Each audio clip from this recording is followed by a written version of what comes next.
നമസ്കാരം. നമ്മുടെ കൊടംപുളി മരം ഇന്നലെ നല്ല ശക്തിയായിട്ടുള്ള കാറ്റിൽ വീണു കേട്ടോ. അപ്പോൾ അത് കുറച്ച് കട പുഴകി വീണതല്ല. ഈ കൊടംപുളി നിറച്ച് ഇങ്ങനെ കാച്ച് നിൽക്കുന്നുണ്ടായിരുന്നു.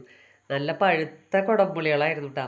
അപ്പോൾ അത് മുഴുവനും വെയിറ്റായിട്ട് ആ കൊടംപുളി മരത്തിന് അത് താങ്ങാൻ പറ്റില്ല. കുറേ വർഷങ്ങളായിട്ടുള്ള മരമാണ്, എങ്കിലും നല്ലോണം പുളി ഉണ്ടായിരുന്നു അതുമ്പോൾ. അപ്പോൾ അതിൻ്റെ വെയിറ്റ് കൊണ്ട് പെട്ടെന്ന് നല്ല കാറ്റുണ്ടായിരുന്നു. ഒരു 10 മിനിറ്റേ കാറ്റുണ്ടായിരുന്നുള്ളൂ, എങ്കിലും ശക്തിയായിട്ടുള്ള കാറ്റായിരുന്നു.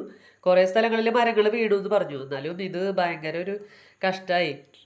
കറണ്ടൊക്കെ പെട്ടെന്ന് പോയി. ഇലക്ട്രിസിറ്റിക്കാരൊക്കെ വന്ന് ഇത് ഓഫ് ചെയ്തിട്ട് പോയി. പിന്നെ രാവിലെ വന്നിട്ടാണ് ഇതൊക്കെ ശരിയാക്കി എടുത്തത്.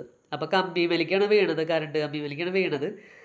അപ്പോൾ രാവിലെ ഞങ്ങൾ കറണ്ട് ഇല്ലാണ്ട് കുറേ കഷ്ടപ്പെട്ടു. പിന്നെ ഈ കൊടംപുളി പോയ സങ്കടം ഭയങ്കര സങ്കടമായി.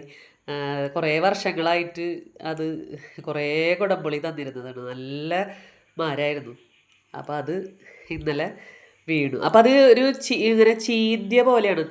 അങ്ങനെ കട പുഴകി വീണതല്ല, ഇങ്ങനെ ചീന്തിയ പോലെ വീണത്. വെയിറ്റ് കൊണ്ട് വീണതാണ്.